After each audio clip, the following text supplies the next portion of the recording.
Carlomagno intenta la unidad política para luchar más eficazmente contra la invasión de los árabes, pero no tiene éxito. Sin embargo, los pequeños reinos cristianos que proliferan por Europa se unifican en la creencia y sobre todo bajo la primacía del Papa de Roma. Hay una unidad en la fe y en las creencias, sobre todo teológicas, que da la referencia a los Santos Padres. Y hay una unidad en la liturgia, fundamentalmente a través de la Reforma Cluniacense, que en España se extiende a partir del Concilio de Burgos del año 1080. La religión cristiana lo que predica fundamentalmente es el carácter sagrado de la persona.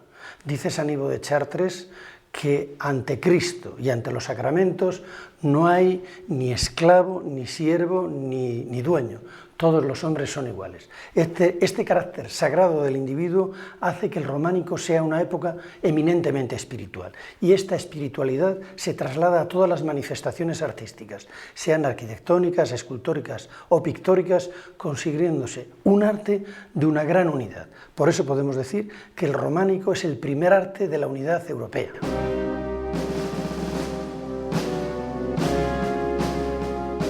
En el siglo VIII, con los reinos hispánicos amenazados por el dominio del Imperio Islámico, la unidad de la cristiandad en la fe es reivindicada por el monje Beato de Liébana. Y en sus comentarios al Apocalipsis de San Juan está anunciando el fin del mundo con la llegada de la bestia, el anticristo, para él el Islam. Él nos demuestra en sus comentarios que solo la fe, la que dicta, la que emana de las Escrituras, puede salvar a la cristiandad.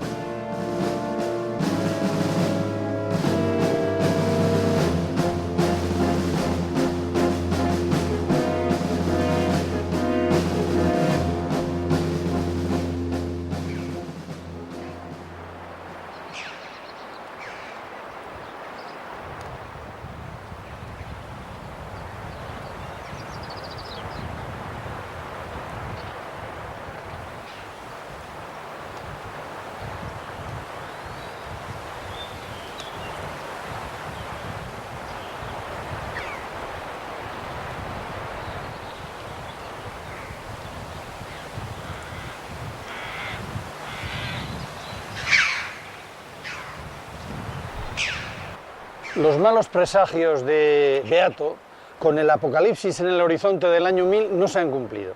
Estamos en Calatañazor y aquí Almanzor en el año 1002 perdió la batalla. Dejó de ser una amenaza, después de su muerte evidentemente, para la cristiandad española. Ya no podía llegar a Santiago de Compostela como hizo en tiempos y el camino de Santiago quedó despejado para las peregrinaciones. En ese momento se cambian las tornas. Las monarquías españolas, la Navarra de Sancho III y sus hijos en Castilla con Fernando I, empiezan a cobrar los tributos a los reyezuelos moros. Y con estos tributos los parias contribuyen a la construcción de Cluny. En ese momento cambia el rito. Del mozárabe pasamos al rito latino. Y en aquel momento España queda plenamente enclavada en la cristiandad occidental, que nunca ha gozado de una época de paz como la que viene después del año 1000.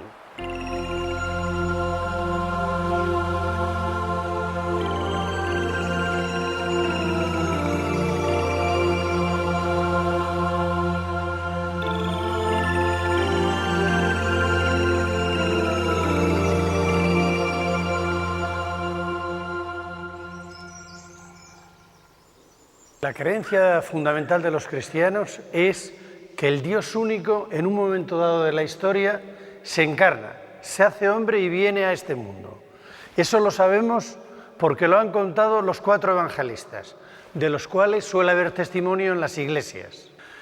A lo largo de su existencia, Vive entre nosotros, predica, nos da sus enseñanzas y muere en la cruz. Y al final resucita y nos dice que todos nosotros podemos alcanzar la vida eterna.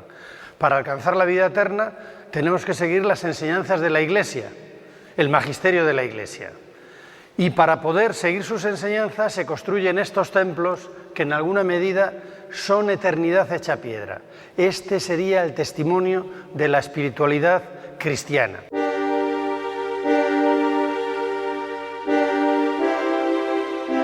El mayor peligro para la unidad del reino de Dios es la división. Esta la produce la herejía. La Iglesia combate la herejía imponiendo la ortodoxia de la fe. Y dice la Iglesia que Cristo no va a abandonar a los hombres y a las mujeres que crean en su resurrección.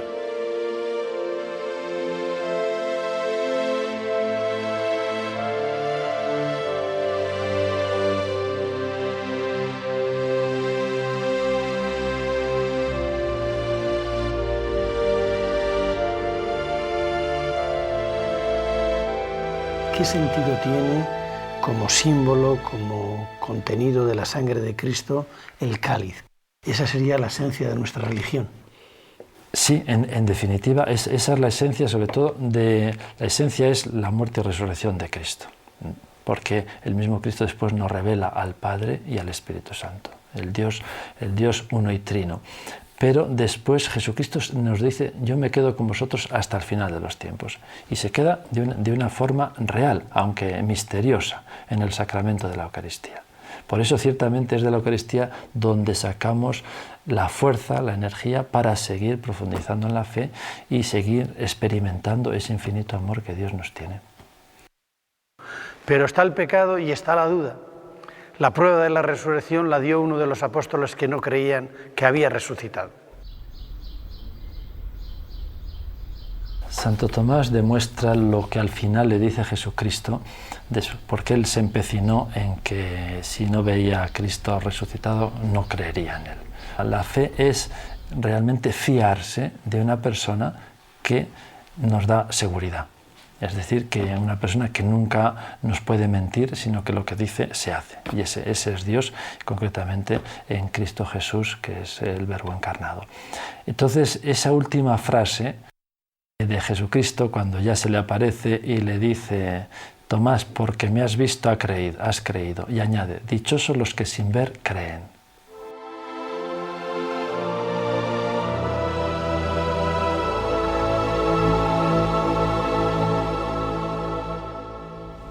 El escultor románico mitiga e incluso oculta el sufrimiento de Cristo en la cruz y nos lo presenta ya como triunfante y resucitado. Por eso está serenísimo y con los ojos abiertos.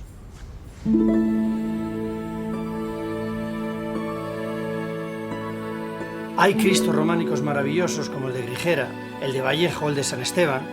También los frescos como el de San Isidoro o el de San Justo, que son la expresión de la gran novedad que aporta la espiritualidad cristiana medieval, la importancia de Cristo como hombre.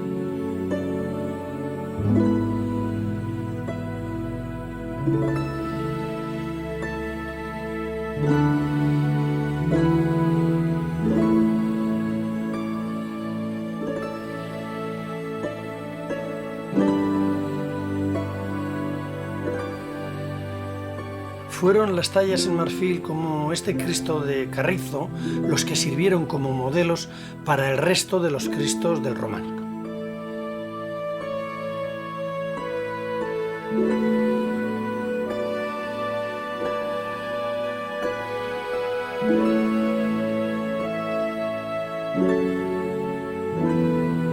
El Cristo de Fernando I y de Doña Sancha, su esposa, es un resumen del nuevo mensaje evangélico, iconográfico y formal que tiene patentes influencias árabes por el ornato.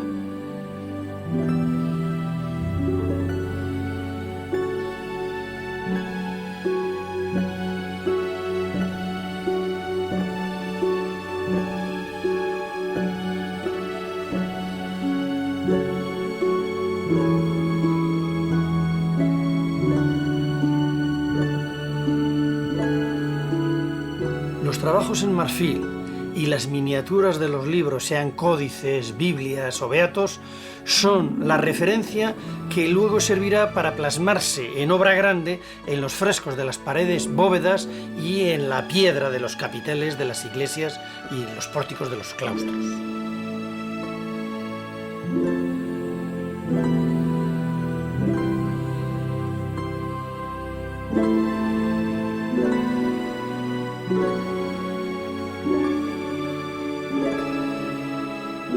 El centro de todas las composiciones es el Pantocrator.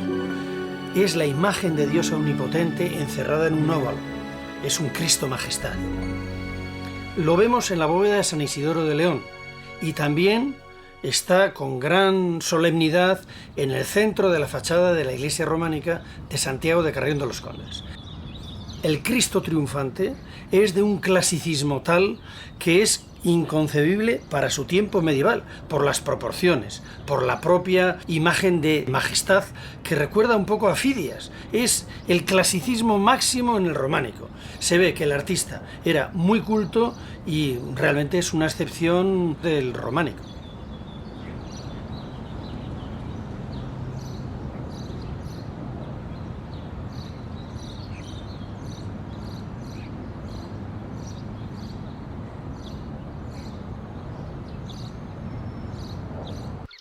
La iglesita de Moarbes de Ojeda toma como modelo la de Santiago, pero el artista es mucho más torpe. Sin embargo, el efecto es igual de convincente. Anuncia que entramos en la casa de Dios.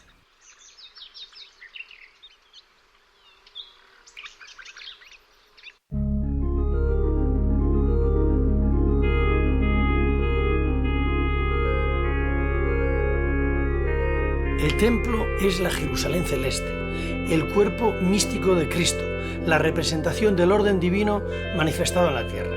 Es un espacio por el que camina el creyente a través de la arquitectura que le lleva hacia la salvación. Del atrio en los pies, el lugar de la pila bautismal para los paganos, al altar de Dios en el ábside cabecera. El ábside está orientado hacia el este, que es de donde viene la luz, el Edén, el paraíso al que llegaremos.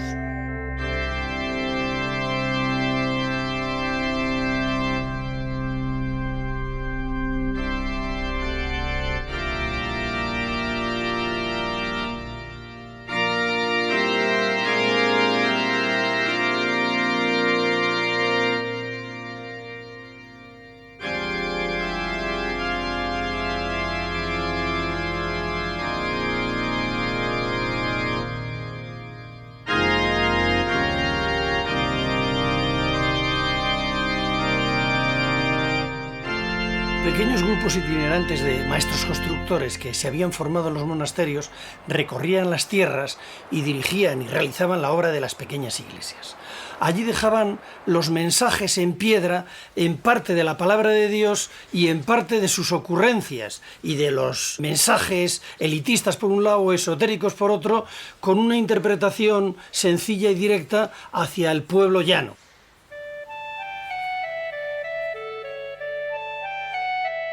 No siempre trabajaban bajo las órdenes de un monje erudito y así pues se ven numerosas elucubraciones y excentricidades que parecen fuera de lugar.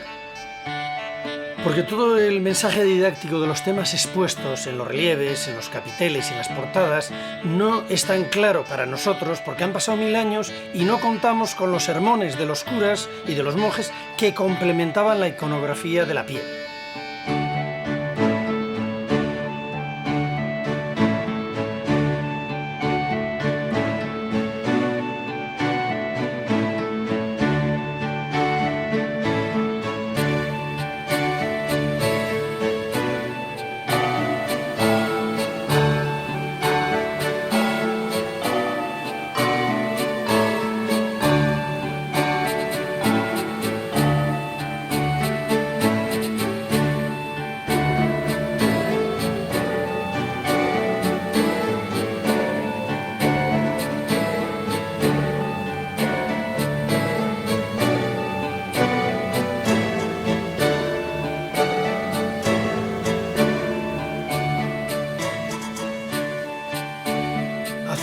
recorrido, una excursión por las iglesias y catedrales románicas, podemos hacer a la vez un recorrido a través de las escenas más importantes de la Biblia. Y sobre todo nos van a narrar de una manera muy sencilla la vida y milagros y la muerte y resurrección de Jesucristo, empezando por la anunciación de la iglesia de San Vicente de Ávila.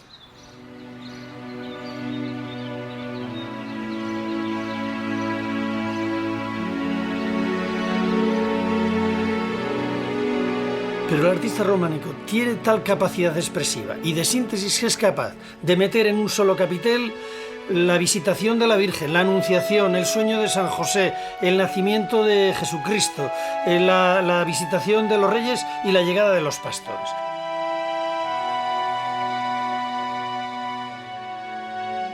Los reyes siguen apareciendo en multitud de capiteles. Es un motivo favorito de los escultores románicos. Y también lo son la huida a Egipto, la matanza de los inocentes, como esta bellísima de Aguilar de Campoo, es otra de las muestras más expresivas de la escultura románica.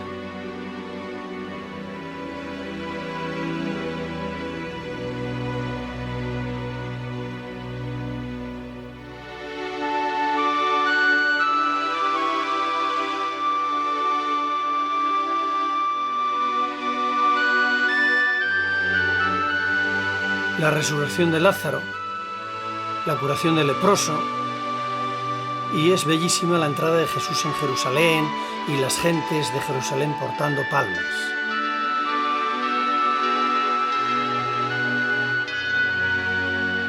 La última cena está representada en los frescos de San Isidoro de León, y en los frescos de San Justo de Soria tenemos el beso de Judas. Por eso Jesús fue apresado. Y posteriormente le crucificaron.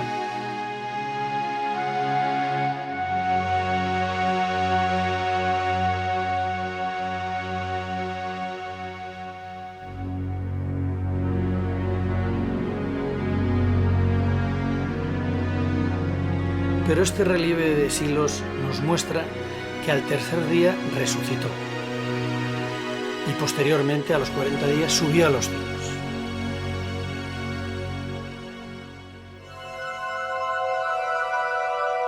Pero el mensaje no siempre es tan claro. Por ejemplo, cuando el Apocalipsis representa el cuarto ángel vertió su copa sobre el sol, al que fue dado quemar a los hombres con el fuego. Los hombres fueron quemados con terribles quemaduras y blasfemaron el nombre de Dios.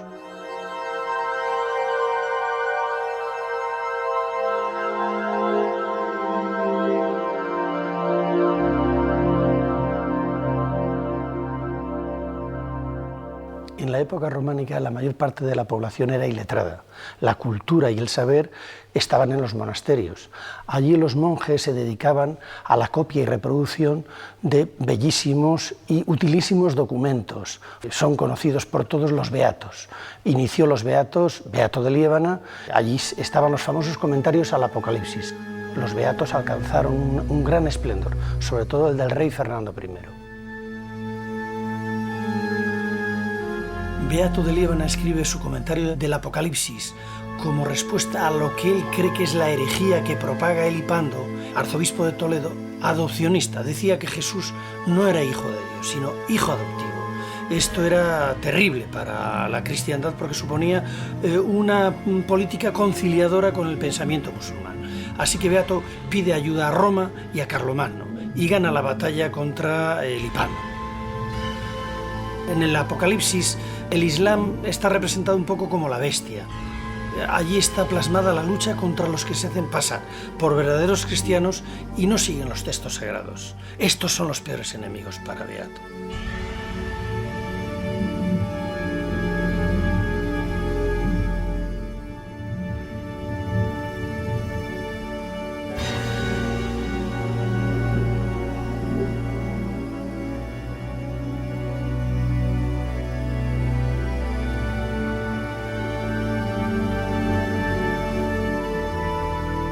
De los beatos sacaban los canteros, a través de las copias que les pasen, los elementos que luego traspasan a la piedra, que es la Biblia de los pobres en alguna medida. En los pórticos de las iglesias, en los tímpanos, en los canecillos y en los capiteles de los claustros.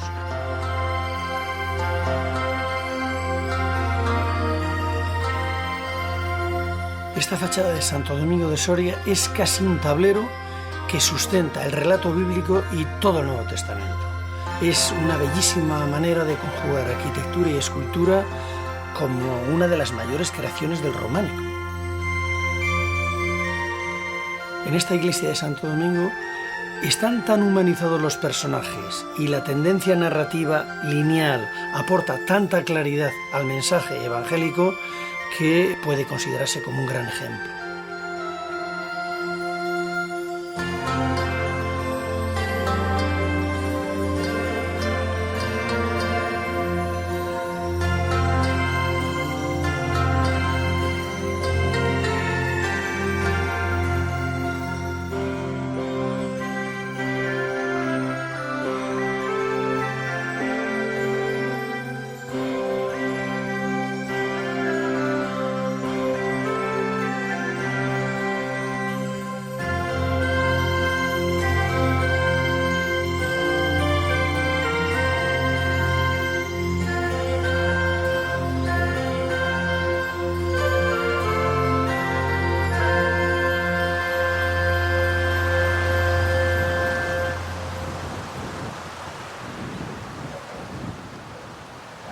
Por el contrario, el monasterio Santa María de Gradefes, que se fundó en 1168, es un ejemplo perfecto de la vuelta a la sobriedad que preconizaba la reforma del Císter.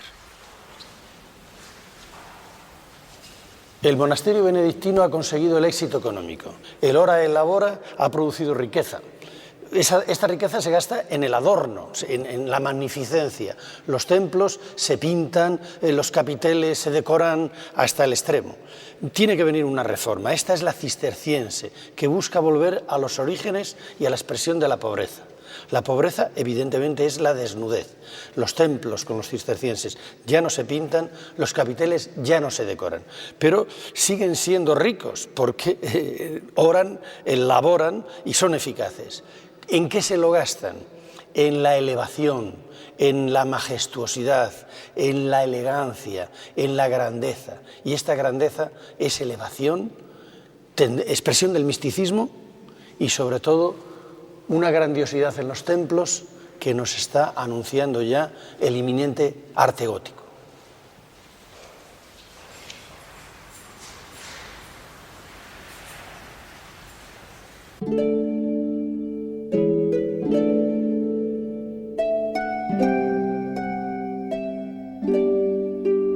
Estas son las monumentales ruinas del monasterio de Santa María de Moreruela, que fue el primer monasterio cisterciense de la península.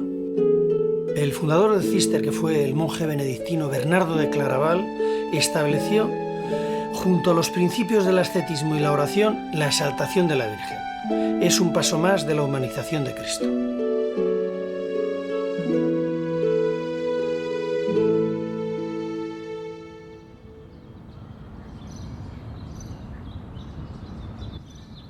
En una esquina del claustro tienen ustedes la coronación de la Virgen, que para mí es una de las mejores esculturas del románico. San Bernardo tenía una gran devoción a la Virgen y los cistercienses también, que son una variante benedictina. ¿Qué significa la Virgen María? Tenemos que tener en cuenta que el Concilio de Éfeso ya declara a María como la Theotokos, la Madre de Dios. Entonces, lógicamente, comienza a tener un puesto dentro de la espiritualidad cristiana, aunque siempre, ciertamente, en el puesto que le corresponde como Madre de Dios, pero sin quitar ni opacar a su Hijo, sino todo lo contrario, como una forma de ir hacia el Hijo a través de la Madre. La representación de la Virgen en el románico es una madre trono, la Virgen Majestad, que sirve de trono o asiento a su hijo coronado rey. Esta es una de las imágenes más populares de todo el románico. Se repite normalmente en madera, pero también en piedra, en casi todas las iglesias representadas, bien sea en los altares o bien sea en las esquinas de los claustros, incluso en los capiteles.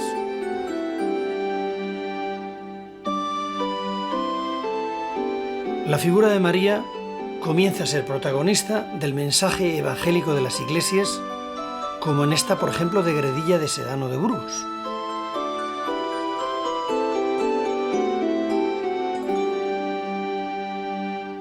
El eterno debate entre la fe y la razón, en el siglo XI.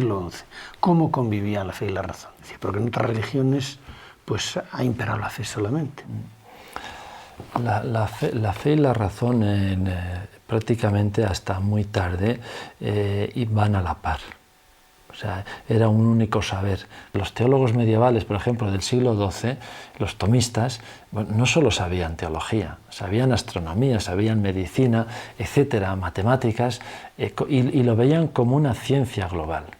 Aparte de la fe, que es un don gratuito de Dios, es una virtud teologal, había que utilizar toda esta riqueza y estos conocimientos que nos da la misma naturaleza y el mismo estudio como medios eficaces para un mejor conocimiento de Dios y una mejor experiencia de Dios, sobre todo, porque hay que ir a la experiencia de Dios.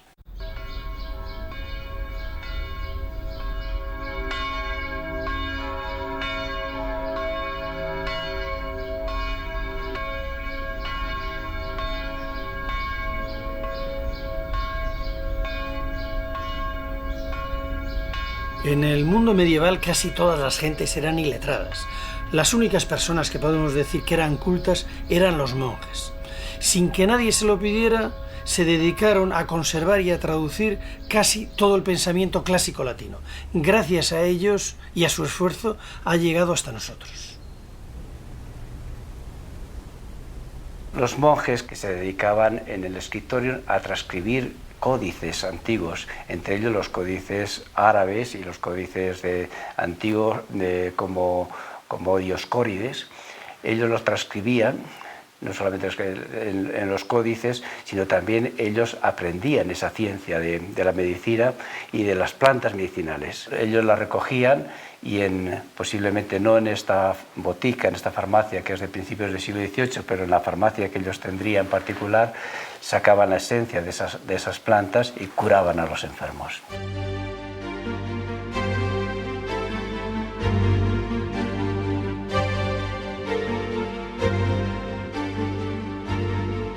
El libro es fundamental en la cultura medieval. Los monasterios, copiando libros, traduciendo libros y elaborando los beatos, transmiten la cultura. Este saber se transmite de monasterio en monasterio al resto de la sociedad. El cristianismo tiene la ventaja sobre otras religiones de que al definir a Cristo como un Dios hecho hombre, tiene una convivencia con la historia. Cristo y el hombre se hacen historia y por lo tanto admite con gran facilidad los saberes provenientes de otras culturas.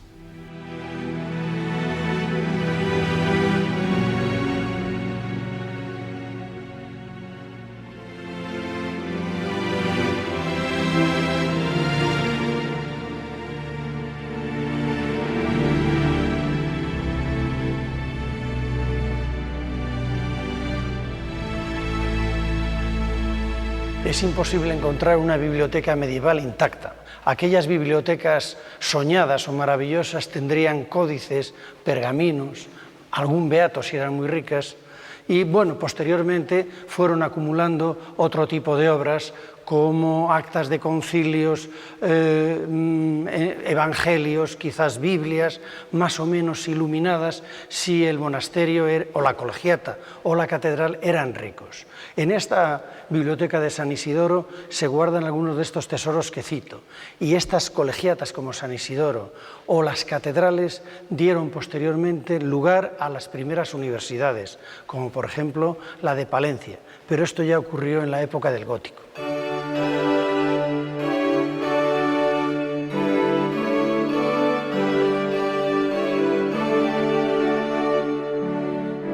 En la catedral, alrededor de la cátedra, surgen unos estudios. Las universidades, por lo tanto, se desarrollan en las ciudades, son la expresión de la ciudad. La razón hace que puedan levantar estas catedrales. La fe es el motor, pero la razón es lo que hace que estas catedrales enormes, románicas y posteriormente majestuosas, góticas, no se les caigan. Con fe se impulsa la catedral hacia arriba y con la razón se evita que se desplome.